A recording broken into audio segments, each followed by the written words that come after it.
Welcome to the show. I'm happy for once. Why? Because Spurs are capable of winning anything? No, never. That's never the case. Because the sun has been out in good old Blighty, and a shaving of my beard means I can eat without hesitation or worry of crumbs and sauce. Life is good. Welcome to Question Time. Before we get going, make sure you subscribe, like, hit the bell, normal crack, super chat, solo stream. You know what happens. You know what goes down on these solo streams. You get in the chat, you have your say, you tell me what you're thinking. And if the questions you put forward, if you do put questions forward, if they're good, I'll read them out and we can get discussing. If not, I'll still read them out. as long as they're, as long as they're PC. So yeah, get in the chat. Tell me what you have to say. Throw your questions at me. Of course, I have my own topics that I want to put forward. Right, let's get in the chat first of all. We've got 13 people in already, so that's fantastic. The Alex Scott experience, good. Almost evening, ladies and gents. I'd say this is evening, Alex Scott. Alex Scott experience. Discussing him on Tuesday, how desperately we needed a young, homegrown centre midfielder that could adapt to all positions. Alex Scott should have been the man. 15 million to Bournemouth, crazy. Should have picked him up. Pigeon farts. Use late, Tommy. He said that at 5:30. I wasn't late at 5:30.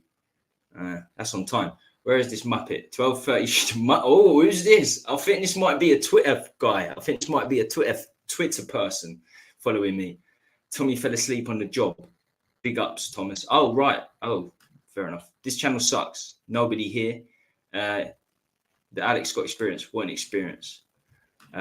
Yeah, I don't know. Pigeon fart seems merry today, that's for sure.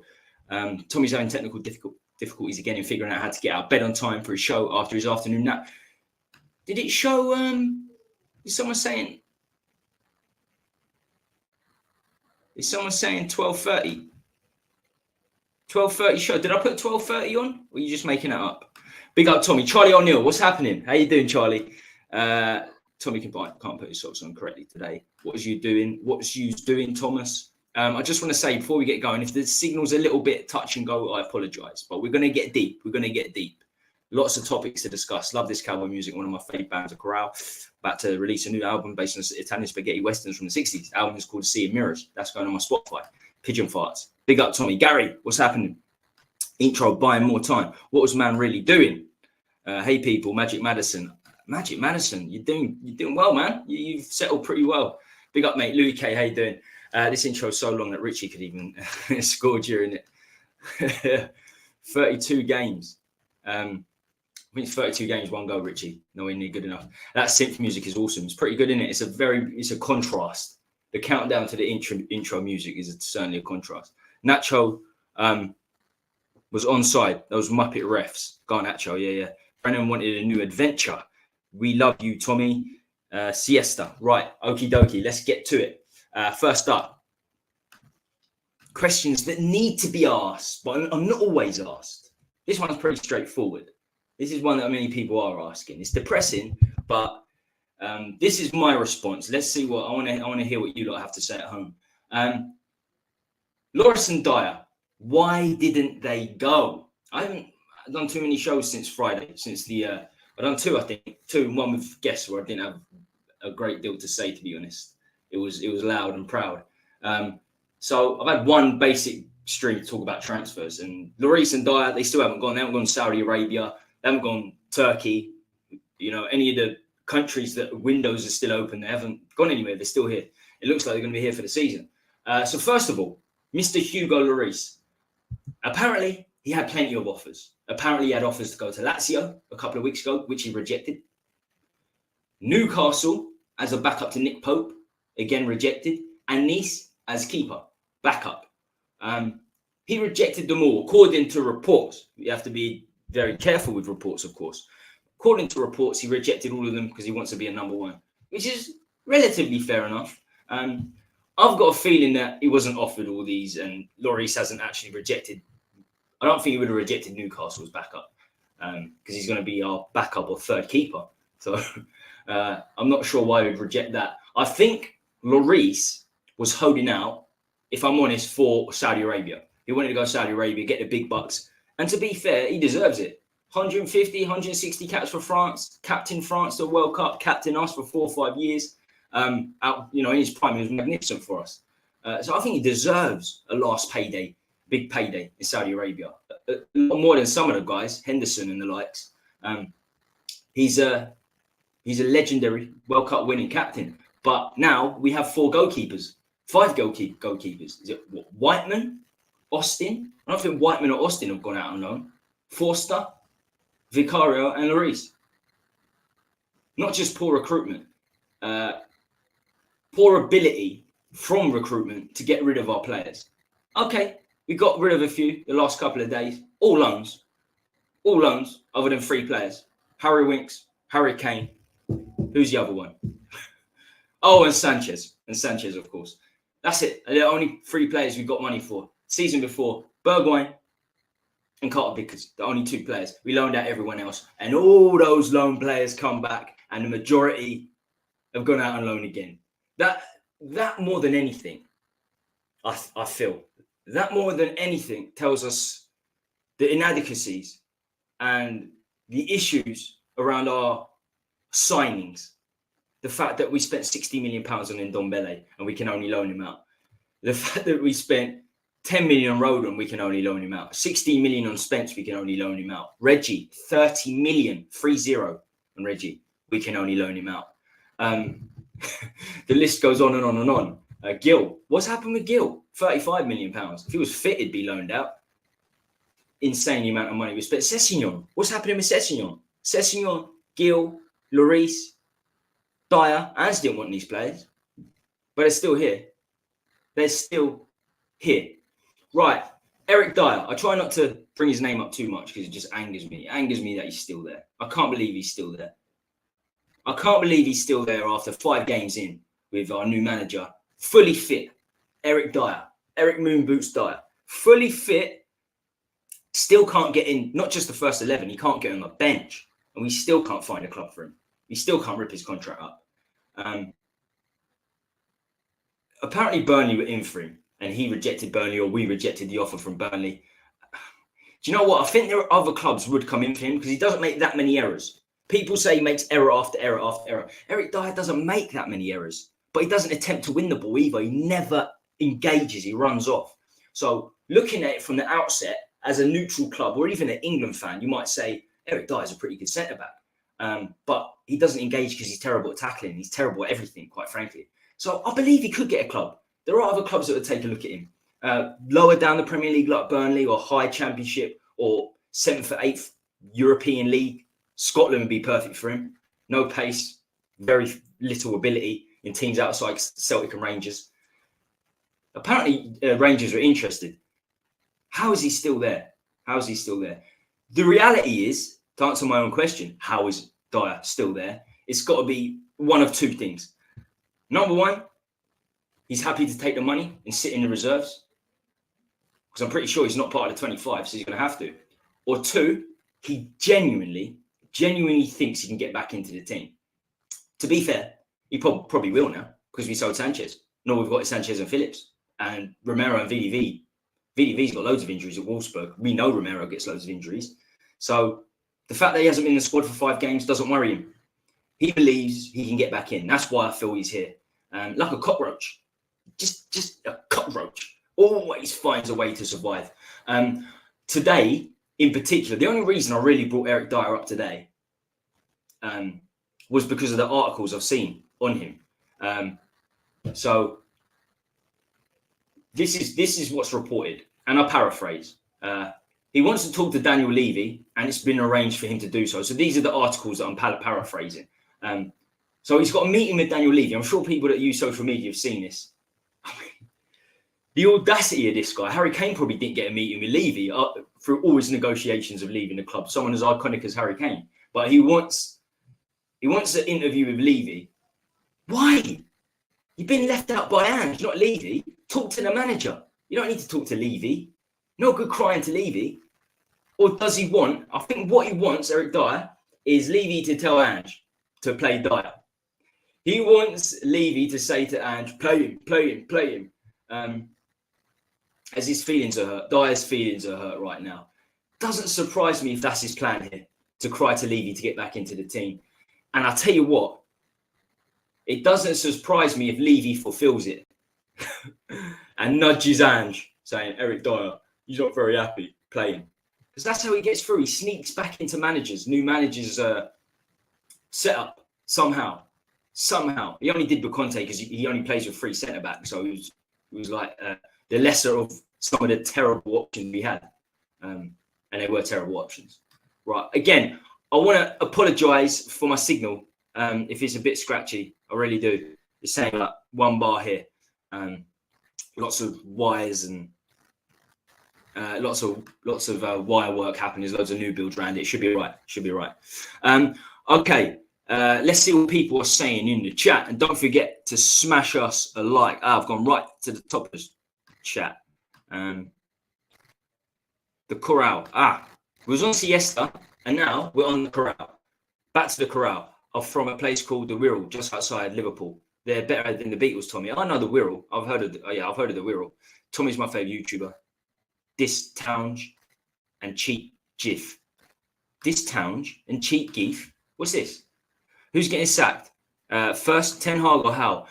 Do you know what? I said, look, in 18 months, Newcastle have done marvellously well with their new owners. But they will have to move on. They will have to move on from Eddie Howe, like Man City did with Mark Hughes. You know, sort of Mark Hughes got them going, got them into Europe. Then they went to Mancini, who at that stage was proven. He'd won league titles with Inter Milan. So there's going to be a next step up. It's too early for Man United. I think they're going to stick with Man United. Man United stuck with Solskjaer for about 3 years. He was doing nothing. So I think Man United will stick with him, but they fouled him. The ownership, they fouled Ten Hag this season because they'd done okay last season, didn't they? They won a trophy. It was only the League Cup, but you could see that Ten Hag got him playing a little bit. But the transfer window's not been good at all. I'm very, very happy with the teams around us in terms of the strikers they've signed. I'm very, very happy. Man United should have gone to Kane or Osherman or Ramos. Same with Chelsea, same with Arsenal. I think they're all strikers short. If we get Son scoring against the bigger teams, okay, he's got a hat-trick against Burnley. And I don't know, you could get Solomon or Richarlison backing him up with assists, and if Maddison stays fit, there's a chance we could get top 6. Anybody talking about top 4 is off their head. They're off their rocker. But there's a chance we can get top 6, and I didn't think that was possible, if I'm honest with you. Because Chelsea's strikers, Arsenal outside Jesus, who have they got? Man United, Højlund, just a young kid. Yeah, Man United fouled Ten Hag. I think they'll keep him. I think Howe is going to struggle. I do. I think they give Howe until Christmas. But they're so wealthy now, Newcastle. By far the wealthiest club in the world. If you look at the ownership model, they're going to win. They need to win league titles, not just qualify for the top 4. And I think that's probably Eddie Howe's limit, top 4. There's way too comfortable here, and there's no pressure to leave. That's the problem. Lloris could go Saudi, no? That's what I was thinking. I think there were rumours early on. So many players have gone to Saudi Arabia. I don't think any Spurs players have they? The basic answer is that clubs don't want to pay high wages for backups. This is true, but to be fair, we're paying Forster 70 grand a week, which is insane. His contract was up at Southampton on like 40 grand as their backup. We pay him 70 grand a week. I think 30 grand less than Lloris, who's a World Cup winner. What's the point? The Beatles sucks. Muppets. Thomas the Beatles should have been called the corporate Muppets. Lloris and Dier didn't go. They wanted their money for another year. You'd have thought they could have negotiated their contract. They could have ripped it up. They can still rip it up and take a mutual amount of football. A mutual compensation. That usually happens. I think Dier still genuinely believes he's going to get back into the team. And as I said, sold Sanchez, no replacement. Behind Romero and Van der Ven, there's nothing. You're going to play Ben Davies, a left back, a centre back in a 2. Ben Davies is okay as a left centre back in a 3. In a 2, you cannot put Ben Davies there. 5'10", can't win any balls in the air. You cannot. I heard some people saying on Tuesday night show, Davies is going to be our next centre back to come in after Van der Ven and Romero. I don't believe that, and especially with Reggie gone now. I think Ben Davies is Udogie's backup, and that's how it should rightly be. Selling Sanchez, we had to get a centre back in though. We really, really did, and that's Dier's route. He's got a route back into the first team. Won't go. Lloris or Dier won't get used to, won't go. Get used to will go in January. I think a few of the words mixed up there. Roy Orbison is him. Cozy Muppets. Very cozy. Director of football incoming. Well, this is the thing. I knew Scott Munn, the way it was announced, Scott Munn wasn't going to be the director of football. He was going to be the guy that employed the director of football. So it'll be interesting to see what happens there. We can't sell a player for more than 20 mil. They stay here and rot and depreciate in value. We're the worst at selling clubs in the league. Easily. We can't get fees. We get loans for the players that we've spent £60 million on. It's insane. Cess is our new sick note. Thomas, guy has big balls. Man's man.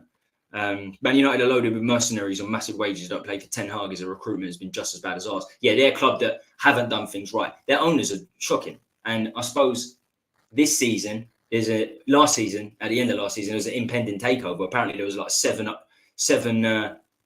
different conglomerates that came in for Man United. 7. So they're going to get taken over at some point. So you could say that's probably why the Glazers aren't spending as much this summer. But their recruitment, other than last year, which I think was pretty good, has been shocking. I think Casemiro was a really good signing. They got a couple of good ones in last summer. Get money for Dier and Jan. We ain't going to get jack shit for Dier and Jan. His contract's going to run out, isn't it? The following summer. So somebody will pick him up on a pre-contract on a free. I feel sorry for whatever club does, but fingers crossed that will happen. Fingers crossed we find that this interview or this meetup he's going to have with Levy is announced by multiple sources, so you've sort of got to believe it to a certain extent. It's too random to not believe. Hopefully they come to some sort of agreement to cancel his contract. But at the same time, that leaves Ashley Phillips, who's played 7 games in his professional career, as our backup. That is it. And Ben Davies, who's never played centre-back in before. So what would you rather have Dier in there than Ben Davies and Emerson? I think you'd have to go to Ben Davies and probably put Emerson in there, a centre-back or something. It's crazy. Royal will play centre. Yeah, I've just said that. I didn't even see that, but Royal at centre-back. Wow. A right back, a centre-back, and a left back at centre-back. That's fine in a free. When you've got 3 centre-backs and you can, a left back can manoeuvre to left centre-back or right back to right centre-back. A few people were saying maybe Emerson Royal should play right centre-back under Conte. But to actually play in a back 2, to be one of 2 centre-backs, Royal and Davies. If there's ever a perfect definition and perfect response to bad recruitment, if one of those play in a 2, there it is. There you have it. Great point. Man United squad wage bill was huge and too many mercenaries ruining that club. Phil was near its end. They were the same. Phil Jones just went. I don't think he's played in 4 years. Bailly just went, the other centre-back. Their owners, it's Man United fans hate him as much as we hate Levy. Maybe less so, because at least they've won a few things. They won a League Cup last season. At least they're always in and around Europe. Dier can dominate the back. He'll come again, Muppets. Move in with, I don't know if you're being sarcastic or not. I hope, Pigeon, you're being sarcastic. Move in with Dele Dier, you Muppet. That is Scottish Spirits, Yeppers, buddy. Nothing worse than a wet fart. I just hope I haven't had an accident. I hope so. WTP. You had dinner yet? I've had mine. Fry up. It's underrated. I don't have to fry up in the morning. Once a week, fry up in the evening. New 5-year want to come in. You know what a lot of people were saying, and it worried me that the fact that Lloris is not in the team at the end of last season looked like he was going. That's the captain gone. Vice captain Harry Kane all summer. Is he staying? Is he going? He's gone. So Eric Dier, is he our new captain? Thank God. I'm taking Son all day long. I was happy when Son got the captain's armband. Okay, he's not a shouter. He's not a leader. But it doesn't mean anything. It really doesn't. But you give Dier the captain's armband. Wow, his head increased in size even more. I don't think that's possible physically or, literally or metaphorically. The guy's got a big head physically. easy toad. Big up Tommy. Terry, what's happening? How you doing, Terry? Right. Hi, Tel. Lots of love between the chatters, the people in the chat. Going to get on to the next topic in a second. United is like a mess like us, shit owners. Big up Pigeon Farts. I think you've been on before, Pigeon. I've got a funny feeling you've got alter egos as well. Man United won't set Ten Hag because he's agreed to get their squad wage bill down behind the scenes. That's probably true. You're a purple and gold Muppet. Big up, Tommy. Big up, Kelvin. I haven't seen you for a while, Kelvin. Dorrington and Phillips is back up. Dorrington as well. Dorrington started as a centre mid as well. Phillips has played 7 games in his career for Blackburn. Wow. The drop-off is coming. Dave Muppets' fan base. No depth. Trying to force off the exercise bite. Too difficult. Get Sancho in Jan. Jaden Sancho. Adam McFarlane, have a day off. Simples, just score more than the opposition. Take your own advice, chicken shit. We have Doe for Jan. Sorry, pigeon fart. Couldn't tell the difference. I can't tell. I can't tell whether pigeon farts is being serious or not. I really can't.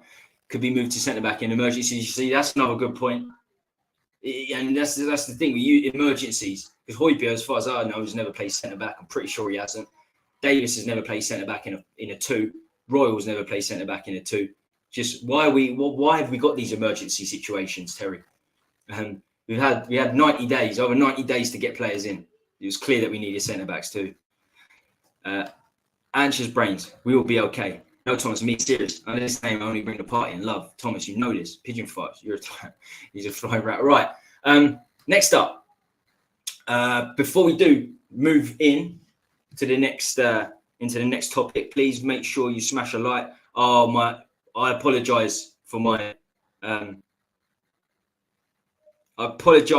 signal. It is awful. I'll make sure I get that sorted next time. When I have to use the internet extender. So yeah, I really apologise, but the audio should be okay, right? Is the audio good? I can tell from watching on my phone. It's not the camera's not good. It's just the internet. It'll be all right. Okay. So visual. I want to put this out because I had a little spat on Twitter earlier on today. I always have a few spats. Sometimes it's good to just troll and annoy people anyway. So this is what I'm saying. Before I get on to, I want to talk about Brennan Johnson. That was the thing that I mainly wanted to talk about in today's show. Why Forest sold him. But yeah, someone on Twitter tried to debate me on what money has done for clubs succeeding. Trying to defend Levy. So what has money done for clubs, which shows they succeed? And yes, this guy is a Levy enabler. So here's Chelsea alone. This is just Chelsea. Premier League 5 since Roman Abramovich took over. FA Cup 5. League Cup 3. Champions League 2. Europa League 2. And some smaller clubs there. Some smaller trophies there. So that's 10, 13. I think that's 17 major trophies. And we've got 1 in that same time period. Chelsea have not been very good for the last 12 months, but it's only 12 months. I think 12 months before that, they won the Champions League. Then you got... So money spectacularly does make a big difference. And we're not spending anywhere near the money that we should be, considering how much we're creating, the revenue that we're bringing in. The 100 million that we brought in this window, it's not being spent in any way, shape or form the right way. I mean, that's just one example. Chelsea, Man City were nowhere before. I know they're sheiks, but let's face it, money talks. Money talks and smart recruitment. Money alone doesn't always work, but you got to be smart a little bit too. Even Newcastle, they're not doing as great, but it's 4 games in. 18 months ago, they were 18th, and they got in the Champions League last season. So money definitely does make a difference. It truly does. Yeah, I'll shut him down on Twitter anyway, so don't worry about it. So next up, why did Forest sell us Mr. Brennan Johnson? See, I was scratching my head. I really was. Why would they sell this guy so late? And come to think of it, and having debated it in my own mind and seen a few others talk about it, selling this late, it was surprising. I think the key here with Mr. Brennan Johnson is the price. 50 million, I think it's 55 million euros, so 50 million pounds with future incentives. Crazy. Same with Everton when they received 55 million pounds for Richarlison. I think obviously they like Richarlison, they value Richarlison. He's a good player at Everton, but I think Everton felt 50 million pounds, 55 million pounds. That's his value. That's more than his value. We'd take that. I think Brennan Johnson at Nottingham Forest was the same thing. I think he's a 25, 30 million pound player, Brennan Johnson. You probably have to pay British tax on top of that. He does count as homegrown in this country. And unfortunately for Spurs, we need homegrown players. I like Brennan Johnson, by the way. But unfortunately for Spurs, we have to pay a premium, £50 million, because we need homegrown players. We really do. Kane just got sold for £100 million. And none of the big strikers want to play for us. So this is why we had to pay a premium. We've got a right winger in to do a striker's job, and that's just hope.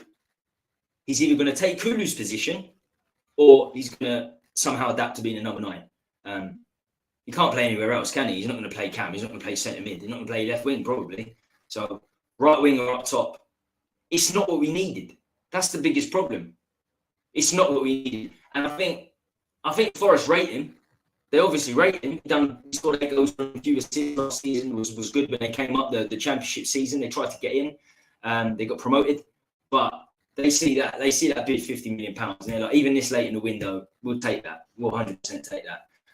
I like him. He seems a little bit lightweight, like Brian Hill. He's going to need to. I think he's going to need to, do some press ups and get in a gym. Because I see him bullied off the ball a lot. But there's so many good things to his game too. And Nottingham Forest, Awoniyi, I think that's how you pronounce it. Awoniyi. He at the end of last season, he was the key attacker, and he started this season off well as well. So I think Forest look at him like their main attacking threat. So I see that's why they wanted to let him go. I think they've got Hudson-Odoi. They've got some other really good attacking players. They've got centre mid in from Paris Saint-Germain, who's rated very highly. So I just felt like, I think Forest, they saw that this guy's not worth 50 million. We'll sell up. And they're not too many choices for us. We're a circus. What can we offer this season? We can't even offer Europe, something we've been able to offer for the last 14 years. Terrible contracts, terrible wages, and no Europe. Very, very little chance of us attracting any strikers. And by the time we sold Kane, a lot of the good strikers have gone anyway. So this is what we got. This season. We've got Richarlison up top. Son, who scored 3 against Burnley, but he's not an out-and-out striker, is he? Can he do it against Burnley? That's one thing. Can he do it against the big boys, the bigger boys? Over 34 games left in the season, 38-game marathon in the league, not just 4 games. Can he do it, Son? And he hasn't done it in 4 games. He's done it in 1 game. Richarlison 1 goal in 32. Brennan Johnson's never really played up top. They're striker options to replace Kane. It's looking rosy now because we won 3 games, 2 of them against relegation candidates. Only time will tell, I suppose. Only time will tell. Right, let's see what people are saying. Are people talking about Brennan Johnson? Let's see what people are saying. If there's any Brennan Johnson talk. Audio is good. Pigeons have feelings too, you muppets. 1 injury to anyone in that starting 11 and we will crumble. You can feel it. 2 maximum. You can say 1, but 2 maximum. And it's got to be said. I'm certainly on the Maddison boat. He's been magnificent. Again, we're not really coming up against great opponents. But he has looked fantastic. What if Maddison alone gets injured? Lo Celso cannot offer. Have you seen Lo Celso set pieces for us? I think his corner was the worst corner in the history of corners a couple of years ago. It was used a lot on social media, and rightly so. We've got him coming in, who very rarely gets assists. He's a different option to Maddison. He's a different type of cam to Maddison. He's the backup. He's the only backup to Maddison.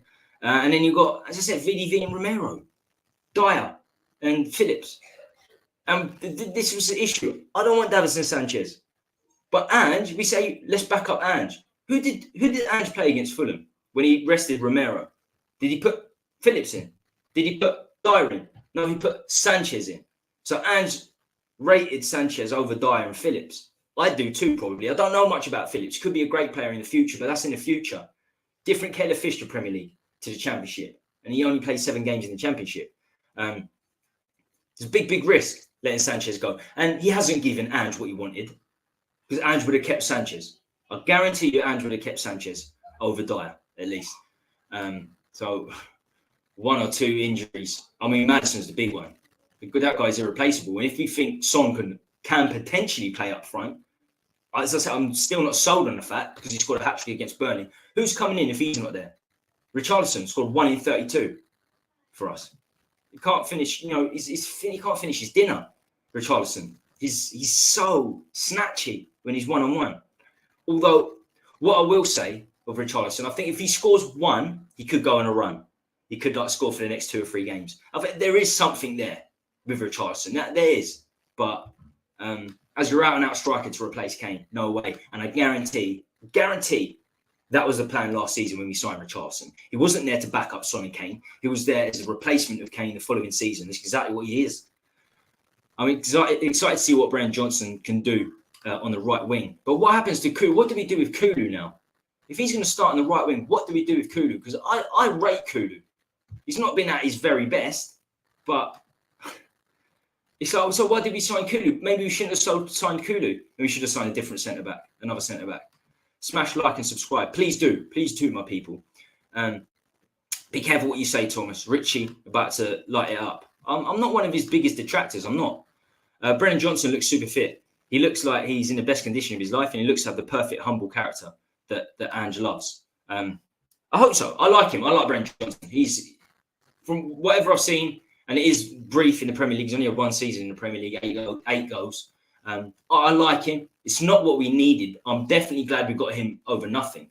So it's a risk saying that maybe he could take Kulu's position, or more so saying he could play as a number 9.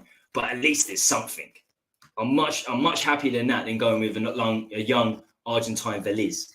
To be fair, off the right wing he's very good. Sort of unproven up top. I think he plays there for Wales. We'll see. Wales I don't know who Wales have got in this international break. Fucking hate international breaks, by the way. Don't get me started on that.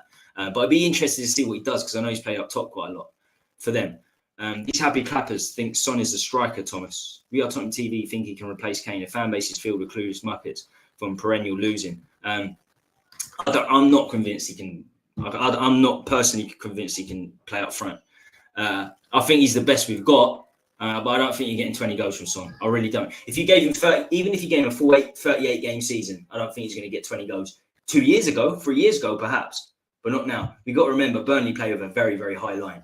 Very high line, allowing Son all the space in the world to get in behind. They are going to be teams that play deeper. They're going to be teams that play with better defense. Better defenders, centre backs, what have you, and they're going to be teams that play with a lot better strike forces. Because I tell you now, strike forces in particular, we haven't come up against a good one yet. We really haven't. You got Brentford who didn't have Tony, Visa and Mbemo. Mbemo's a good player, no more than that. And Visa, that's not a great attack. Burnley's last week, definitely not a great attack. Bournemouth, Solanke, Man United is the best attack we've played. Garnacho, Rashford, and Anthony. Fulham, Munoz. They sold Mitrovic. They got Munoz and Adama Traore. Haven't come up against a good attack yet. That's a reality. It's not negative. That's a fact. It's a fact that the teams we've come up against, they don't have. I don't think, other than Rashford, I don't think any of the players have scored over 10 goals in any league they've been in, probably. Louis K flaunting that salad in his profile. Evening, bro. Audio, what's happening? This is evening. 1 in 32, stupid stat. He played winger for Conte. He just scored his last appearance in the cup. Wake up. In the league. 1 in 32 in the league. And to be fair, he did come on and off the bench. But still, 1 in 32 even as a winger is shocking. In this Spurs team with Kane assisting you. You should be scoring a lot more than 1 goal. And he was snatchy. You could see he had opportunities last season. And he was very, very snatchy. I think he should have sold Kulusevski, as he offers nothing down the wing for me, being far too predictable. The problem was we didn't have a right winger at the start, so there's no plan in place. Kulusevski was the plan at right wing, who I do rate. If we'd got Brennan Johnson, if we'd signed Brennan Johnson before that, we're going to sign Kulu. But we didn't know that Bayern Munich were going to meet our expectations on Harry Kane. They didn't know they were going to give us £100 million. I'm sort of surprised they did. £100 million is a lot of money. I'm glad we got a lot of money for him. So I don't think the plan was ever to sign 2 right wingers this window. It just happens that we have got 2 right wingers now because we can't attract strikers. Not too many strikers about, especially not strikers that we can attract. We're not going to get Oshiman. We're not going to get Benfica's Ramos. We're not going to get Vlahovic. We just can't bring them play. The best opportunity was Tony, and he's banned for 8 months. And Brentford would still want £60 million. I think we should have sold Kulusevski. I I can't wait for Lloris to get his first start. I want to see Phillips get at least 10 minutes soon. This is a few people. A few people have said, I'm disappointed Phillips didn't get 10 minutes against Burnley. But I disagree with this. I disagree with this properly. Because you don't bring defenders on. You never, ever bring centre-backs on. You never mess up the defensive line. Defenders should be one of the main positions that should be able to play game in, game out. Even like 2 games a week, quite easily. They really, really should, because the best centre-backs rely on positioning, not pace. And fitness to a certain degree, but positioning, tactical prowess. Same with goalkeepers. You know, they're not moving a great deal. They shouldn't move as much as the other players. They should be fine fitness-wise. So I'm not taking centre-backs off. But one thing I will say is, if the time arises, which it will, that Van der Ven and Romero get injured, then I'm taking Phillips. I want Phillips in there over Dier all day long, or Ben Davies, or Emerson Royal. Facts, Thomas. You keep it real. Tommy coming at us using 2G, or else he forgot to trade some bread to play his lucky bill. It's because we've got a big house now. I've got the best internet going, but the box is on the other side of the house, downstairs. So I need to get a internet extender, and there's work going on because there's new builds. So it's a bit of everything. Next time, I promise, it'll be a lot better. We'll be probably tested by the scum in a few weeks. We can't get too carried away. Even Nuno won Manager of the Month. Yeah, he did. He did, didn't he? Son looked like Timo Pukki under Conte. What are you on about? Richie would come in 70th minute winner, losing instructions. Timo Pukki, pigeon. Son got golden boot under Conte. He got 23 goals. He got the golden boot under Conte. 23 goals. Winger. What's the point? Totally, man. Skipped on his bill to buy a Hotspur third kit. Right. So that brings me to this. Is it really that good of a start for Spurs? Is it really that good of a start for Spurs? I'm definitely in a minority when I say I don't think it is. I mean, I've already pretty much covered why, but people really are losing their shit about this Ange ball. Actually, this time last week, he was Satan. Before we played the Burnley game, he was Satan for all the changes he made against Fulham. I felt like he probably had to make the changes to keep some of the players fresh because we can't get injuries. We know how fucked we are. So he was Satan this time last week. We beat Burnley, relegation contenders, haven't won a point yet. We've only scored 1 goal. We can see 2 against them. And everything's great again. I don't mind optimism. Everyone's allowed to support their team, club, whatever, as they want, as they choose, let's say. But I'm not sold. I don't think it's a great start for Spurs. It's okay. Brentford, we drew. Man United, we beat. That's a good result. Man United's a good result. Fulham's a bad result. Burnley, expect to beat them. Of course you would. Bournemouth, definitely getting relegated. Gary O'Neill in charge. As soon as they sacked Gary O'Neill in the summer, Bournemouth getting relegated. 100%. They're the first team down to get relegated. Burnley will join them. Outside of those two, the only club we beat is Man United. Lost to Fulham, drew to Brentford. And we can say, oh, but it's attacking. Yeah, it's attacking. It's attacking against those teams. It is. But the reality is, will this attacking ball, this Ange ball, hold up against much better teams?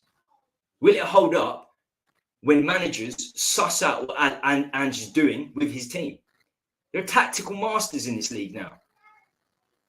Will this football hold up when we get injuries? There are 3 big reasons why I don't think this will hold up. Better teams, injuries, and other teams are going to work us out. How do we react then? Ange ball. I don't know what it is yet. It's too early. It's 4 games. Burnley and Bournemouth, we look unbelievably attacking. Brentford, we looked attacking. We drew 2-2. Fulham, what did we do? We lost. So it's very, very early days. It can be seen as being negative. I don't think we've done that well. It's an okay start. Got 10 points in the league. We're unbeaten. 6 of those points are against teams that are getting relegated. 6 of the 10 points against teams that are getting relegated. We're going to see. We've got Sheffield United next, which ain't a good test either. After Sheffield United, it's going to get really, really difficult. And that's where you see the first 10 games. Let's wait for 10 games, 12 games, 15 games. Because as somebody put in the chat, Nuno was unbeaten in the first 3 games. In fact, he won the first 3 games, one against Man City, got manager of the month. 10 games later, he was sacked. And if Ange doesn't succeed, I don't even put it on Ange. I don't think we had a great transfer window. Some people giving the transfer window 8 out of 10. It's 6 for me, maximum 6. I want to give it a 5. Do you know what? It's a -2. If we didn't sign Maddison, it's a -2. Maddison just propels it because he's a fantastic player. 5 out of 10, 6 out of 10 window. I get being optimistic sometimes when a few decent things happen, a few good things happen. But we've got to understand that there's going to be much, much better football teams coming our way, much, much better attacks to see if this defence can hold out. That's the big question, because Poro and Udogie are great going forward, too. But can the centre backs, can the keeper, can they do this against the best attacks? One thing I'm very, very happy with. One thing in particular I'm very happy with, and I think we'll do well this season because we've actually got depth in there, is the centre midfield. I do believe there's depth there now, especially if Bentancur comes back from his ACL and recovers. It's always difficult to come back from an ACL. I don't think we should rush him back, especially if Bissouma and Sarr, Skip, Højbjerg. I'm happy with that quartet. Maddison, of course, if he gets injured or not, Lo Celso's not a great replacement, as I've already said. But the quartet in general, it's not been a good one over recent seasons. But I feel like with Ange's system, 4-2-3-1, playing that can, I feel like it suits us. I'm happy with that. I'm not happy in everywhere else. I'm really not. I don't think Brennan Johnson's a good replacement for Kane. He's just not. And I don't think Son's going to score 20 goals as a striker. Yeah. Some people think we're challenging for the title or getting top 4. Some people thought we were challenging for the title under Nuno after the first 3 games. Delusional. Complete delusion. The only way we would ever get top 4 this season is if some magical way Maddison doesn't get injured, VDV and Romero don't get injured, and when the bigger boys come to Spurs or we go to the bigger boys, we actually perform. I can't see it. I can't see it. Top 6 would be a monumental achievement for Ange, I think. Build a statue. If he gets us top 6, build a statue. Right, let's get in the chats. Let's get in the chat for the final time. Before my final segment, I should say, not the final time. Again, apologies for the signal for the camera. I'll definitely get it sorted for next time. Where are we?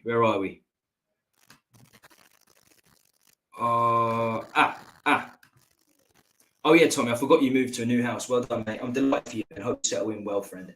Yes, it's different. It's a nice house. It's really, really big. Thick walls, but it's not good for the internet signal. It's an old house. We've even got a cellar, which is mad. Got any dead bodies you need disposing of? Give me a call. It's a big cellar. 6 last year and cost us Europe. 6 last year and cost us Europe. You missed a year, you stoner, Thomas. What's that about? 6 last year and cost us... What's that about? Do you use mind? Happy clapping snowflakes? Half them YouTube channels say we win games. We win games, the league, snowflakes. We're not getting anywhere close to winning the league. Not a chance. Come on, Tommy. With Spurs, we either 3 games from winning the league or 3 games from Armageddon. 100% DD. How you doing? Mickey VDV, I agree that Phillips needs to be blooded soon along with Velis, as I don't want them losing confidence. I think we're putting a lot of pressure on these players that are completely unproven. And they are completely unproven. Pigeon Fart, Secret Woolwich, Scar Sniffer, a.k.a. I'm not going to read it out. Alevis needs to be playing games. He's a striker after all. If he benches Richie, he's a Scottish League manager. He's a Scottish League manager. Well, he came from the Scottish League. Adam McFarlane, you're a coward with no balls. Get a job. Wow, come on. Chill out. Come on, boys. Have you got beef? Maybe I've seen you on once before, Pigeon. Or I don't know. But have you got beef with these boys? Is there people that got beef with Pigeon? I wouldn't be surprised if you did. By the sounds of him. Her. She, him, Z. We have to wait, get deeper into the season. The bench Ange has is awful. So any rotation screws us over. We have to be careful. We saw it against Fulham. It was perfectly prominent against Fulham.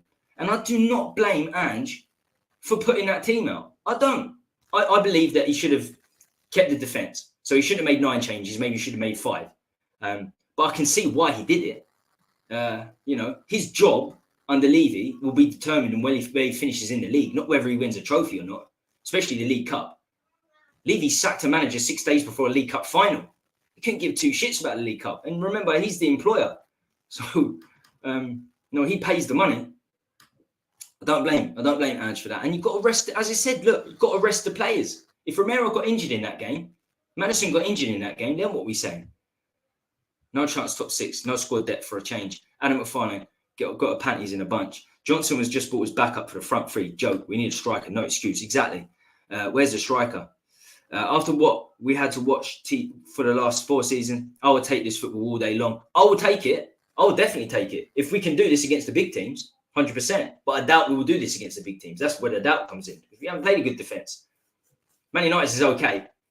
Burnley's, Bournemouth's, Brentford's, Fulham's, not great defences at all. So we're 4 games into the season. We've got 34 games to go. And the FA Cup starts in January, so you could chuck a couple more games on there. Long, long way to go. If we can play this football against the bigger teams, then absolutely brilliant. Unbelievable. I don't believe it. Because there's some very, very good teams in this league. I can see you in the comments, mate. Maybe Tommy can't, but Mickey VDV. I can see you in the comments, mate. Maybe Tommy can't, but not sure. I don't care about the League Cup, but I wouldn't mind an FA Cup. He read that out about Adam McFarlane. Haha. I don't know. I think I may have. Sometimes people say I miss people in the chat, specific people. So I think I blocked one person in my life. I blocked one person in my life, and a moderator blocked one other. In all the times I've been streaming, I blocked one, and he's the only person I blocked on Twitter as well. So I don't block people. So I try and read out everyone's on this show too. Not too many people watching. I'm guessing some has to do with the terrible internet connection. I do apologise. We are going on to the final segment now. It's on my phone as well. Like I think it's just the building works around here as well. It's just not good, and it is hot. But I like this weather. I'm half Mediterranean. I'm born for this weather.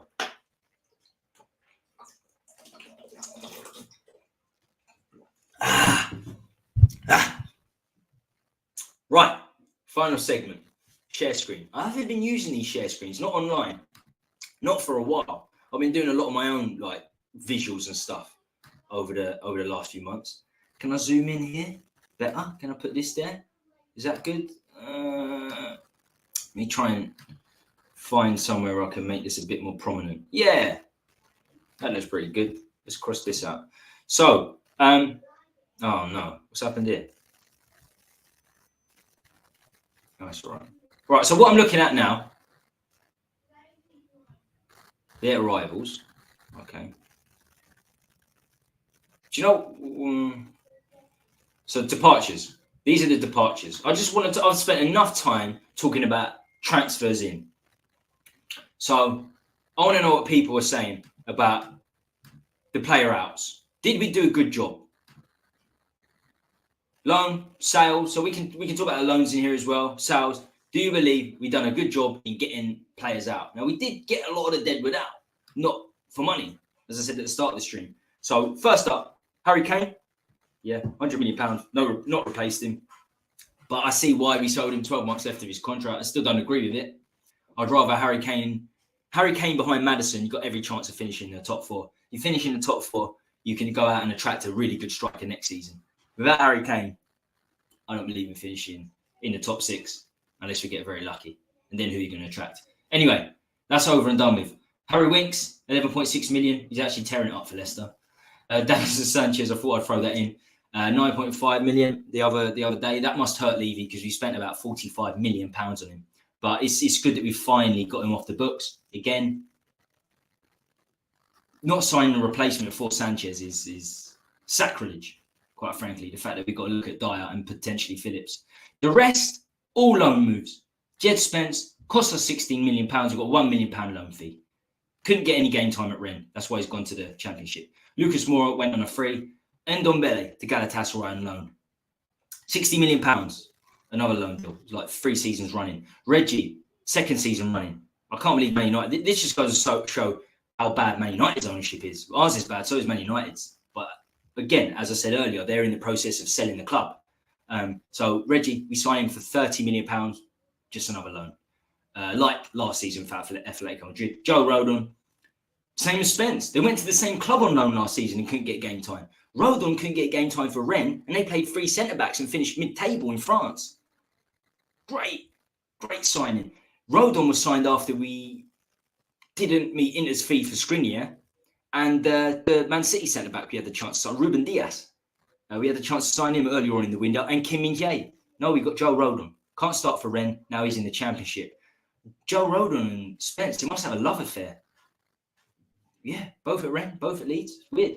Japhet Tanganga. I would have preferred, I'm telling you now, I would have preferred Japhet Tanganga over, as backup, over Dier and Phillips, especially Dier.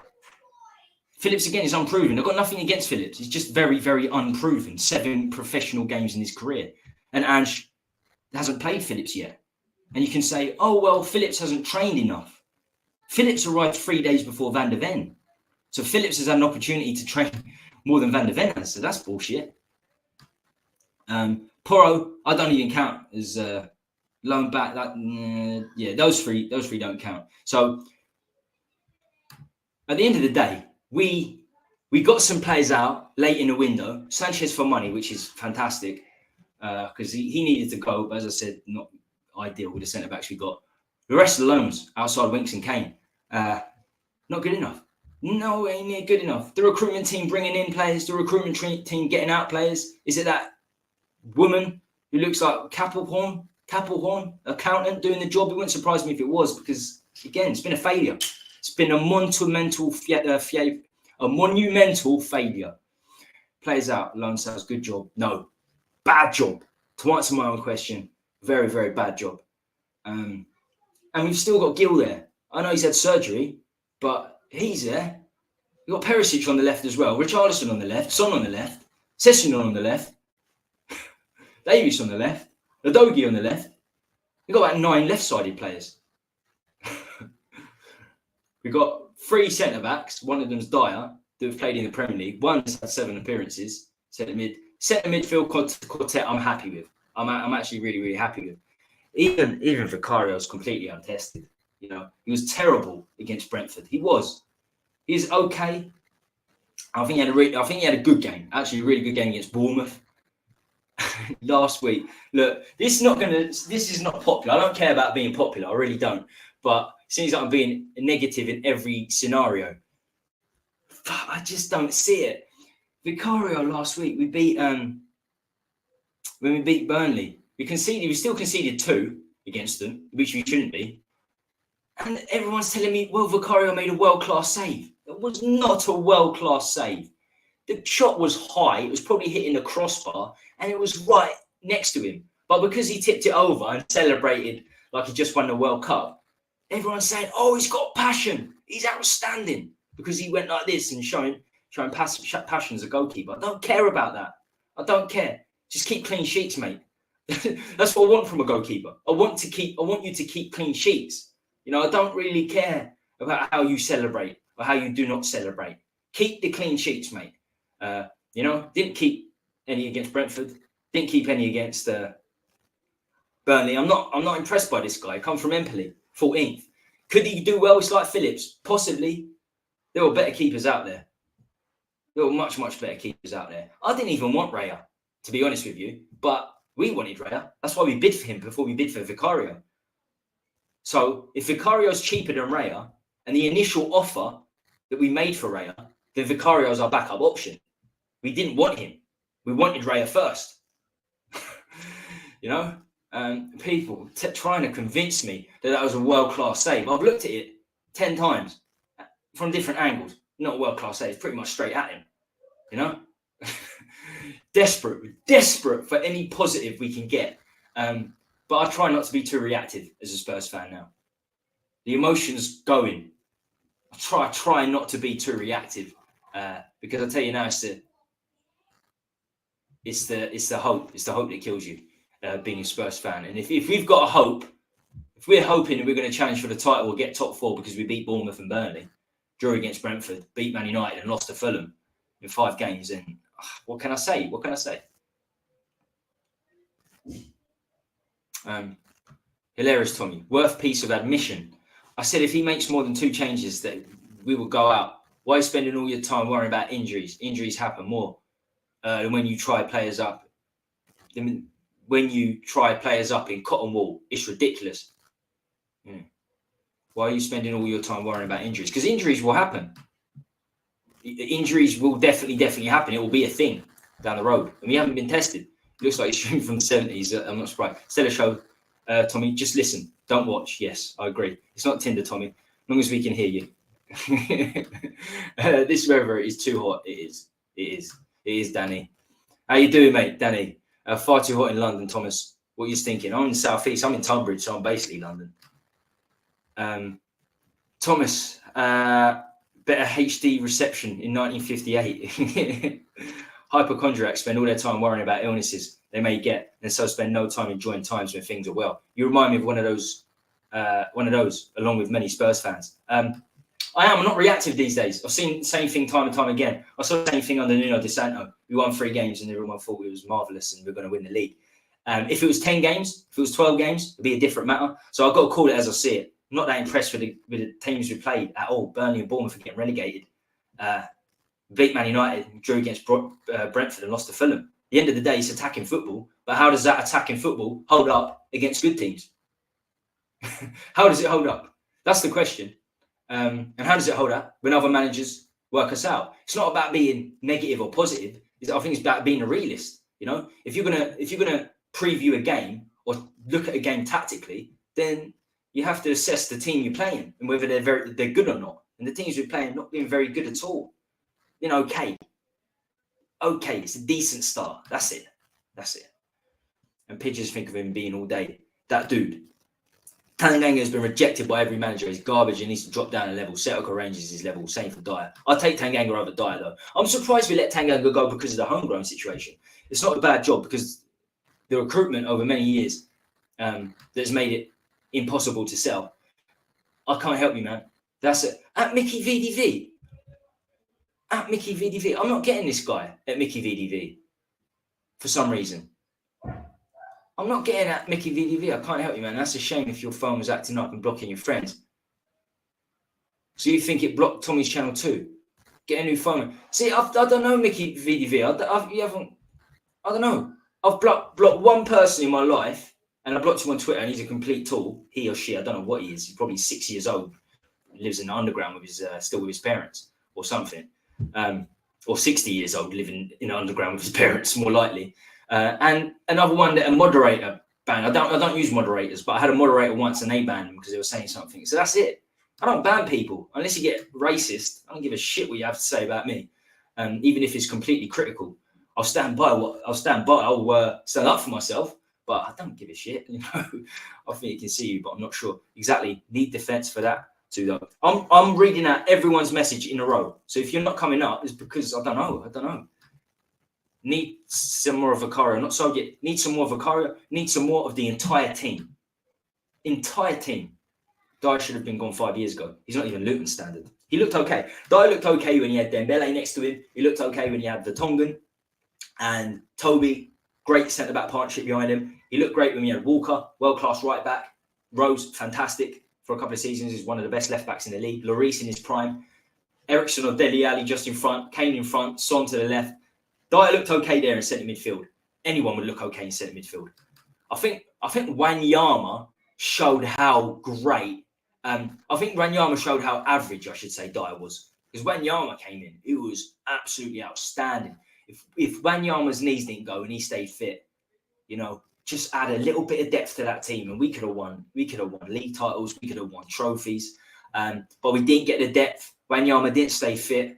And we went 500 days without signing a player. And that's where we are now. That's why we are where we are now.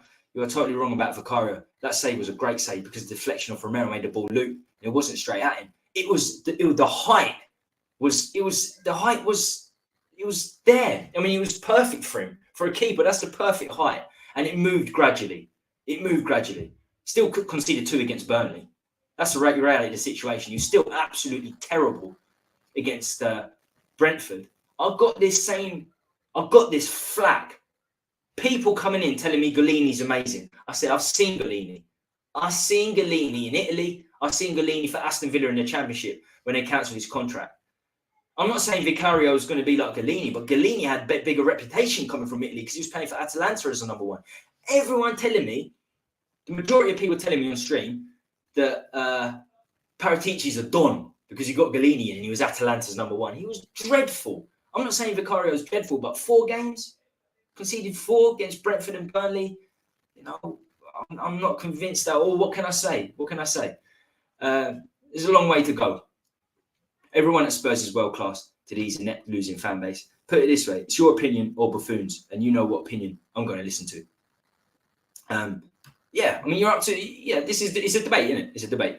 You know, it's up to everyone. The way they see things as Spurs fans, we all see things differently. I guess, yeah, it's the debate that makes it worthwhile. It makes these shows worthwhile. Thomas, they say a goatee after 3 games. Spurs sums up these pathetic fans. I watch a lot of Serie A. I'm not gonna lie to you and say I watch Bundesliga because I don't.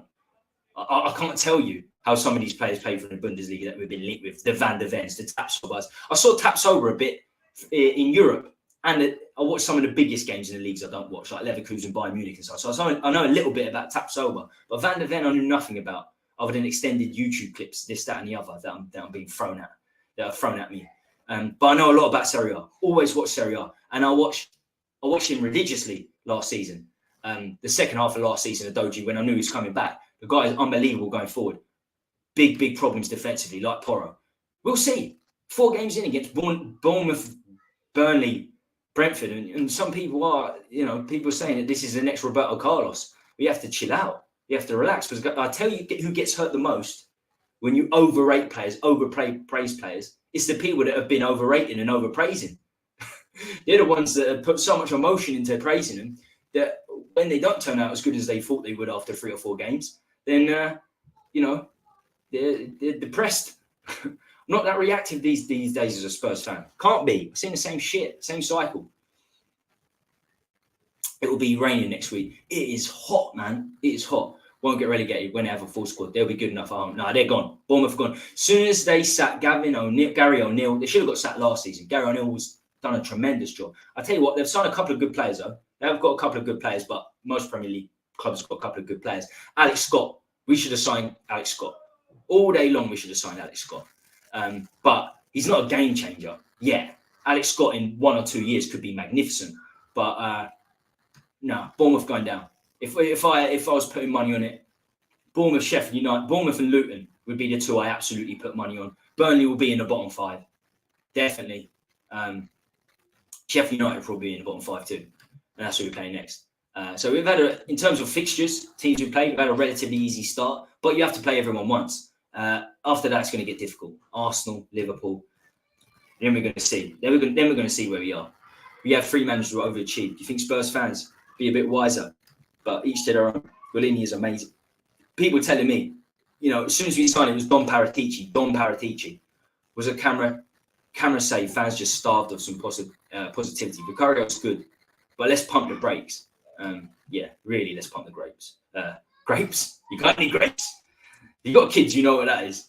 That goal against Burnley was 100% down to Romero. Yeah, you are slagging the keeper. Seriously, I'm not slagging the keeper. I'm saying it's not a world-class save, and people losing their shit about Vicario because he saved it and started pumping his fists. That's what I saw. If you and other people are not losing their shit about that, then I'm not targeting you. It's the people that are telling me it's a world-class save. He's a great signing now, and even better because he pumps his fist. He's got to learn to play with the ball at his feet as well. He's okay with the ball at his feet. Terrible against Brentford.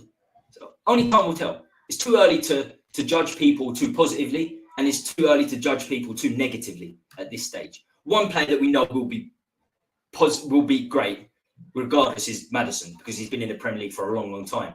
And the first 4 games, he's shown his ability, he's shown his class, but I think that will definitely, if he's fit, we'll see that over the course of the whole season. That is something that I'm praising. I said at the start, Spurs midfield 3 are very, very good. I don't know about Sarr being the best in the Premier League. Again, that's very, very early. I think he's played 6, 7 Premier League games. But I like that quartet. I really do. Maddison, Bissouma we see for years at Brighton, and he looks outstanding now. Perfect in a 3.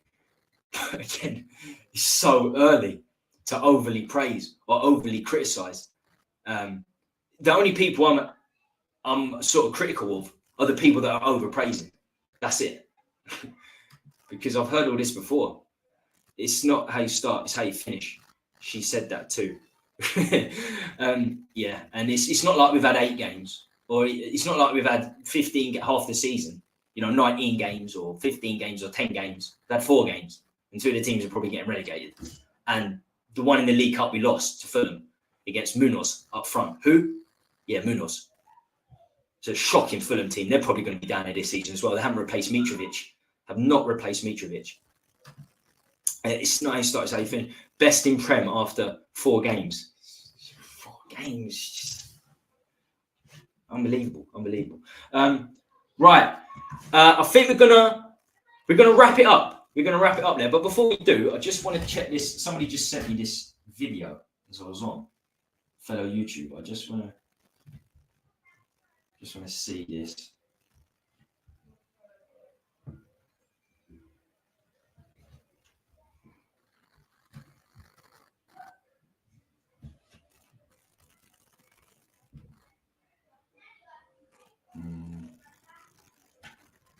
Oh, it's nothing. Nothing of note. Nothing of note. I'm not saying, when it comes to Vicario, I'm not saying he's going to be terrible, he's going to be good. But the history suggests, coming from 14th Empoli and playing 4 games, I'm not someone that's going to be saying this guy's going to be the next big thing. It's as simple as that. So you are saying that Ange was right to make at least 7 changes when we only had 1 game a week and a 2 international break coming is ludicrous. There were no need to make any more than 2. I don't think there were 9 changes. I don't think you should have made 9. I absolutely don't think you should have made 9. I think you should have made 4 or 5. And he shouldn't have really changed the defenders. But there's a contradiction here. A massive contradiction here. And I've seen it with fans. You're saying that we shouldn't make changes because the depth isn't good enough, right? That's what you're saying. This is what you're implying. So if Romero and Maddison got injured against Fulham and they're gone for 6 months, how are we going to do for 6 months if the depth is not good enough? They're going to need to play game. Sanchez, if he was there, would need to play games. He was terrible. Royal, Davis, Lo Celso. These boys are going to have to play games this season.